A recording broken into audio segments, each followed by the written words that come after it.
সবাইকে জানাই শুভ নববর্ষে অনেক অনেক শুভেচ্ছা, ভালোবাসা ও বড়দের প্রণাম। কালকে ছিল নববর্ষের প্রথম দিন আর আমি সকাল সকাল এখানে সিদ্ধেশ্বরী মায়ের মন্দিরে প্রণাম করে চলে গেলাম বাবার দোকানে।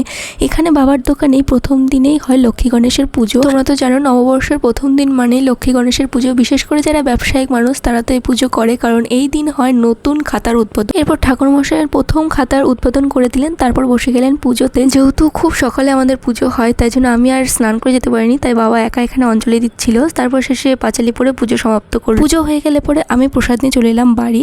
তো প্রসাদ খাওয়ার পর সকালবেলা একটা হেলদি ব্রেকফাস্ট বলতে পারো বানিয়ে নিয়েছিলাম। তো সেটা আমি নিজেই বানিয়েছিলাম এগ রোল টাইপের করে। তারপরে এখানে দুপুরবেলা এটাও আমি করেছিলাম স্টাফড আলুর দম, আর এর ভেতর পনিরটা দিয়ে একসাথে করে নিয়েছিলাম। পনির আর স্টাফড আলুর দম দুটো একসাথে হয়ে গেছিলো। তারপরে ছিল আরও অনেক মেনু, যেমন মাছ আর ছিল ঘুগনি। তো এগুলোর পরে বিকালে না আমাদের এখানে চড়কের মেলা হয়, কিন্তু আমার খুব একটা ভালো লাগে না। এই যে চড়ক বলতে এই দড়ির সাথে বড়শি লাগিয়ে দুটো মানুষকে ঘোরানো হয়। তো বৌদি এবার বললো যে না এবার মেলায় যেতে হবে। তো বৌদি, বোন আর কাজিন সিস্টার মিলে গেছিলাম। তো সেখানে গিয়ে কিছু খাওয়া দাওয়া করলো। তারপর আমরা দেখছিলাম যে পুচকের জন্য কিছু নেওয়া যায় কিনা। ও খুব গাড়ি পাগল, তো ওর মা ওর জন্য একটা গাড়ি নিয়েছিল, আর ওর এক্সপ্রেশনটা জাস্ট দেখো। তো তারপর মেলা থেকে বাড়ি আসার আগে আর একটা গোলা নিয়ে সোজা চলে এলাম বাড়ি। এইভাবে কাটলো নববর্ষের প্রথম দিন। তোমাদের কেমন কাটলো অবশ্যই জানিও। Thanks for watching.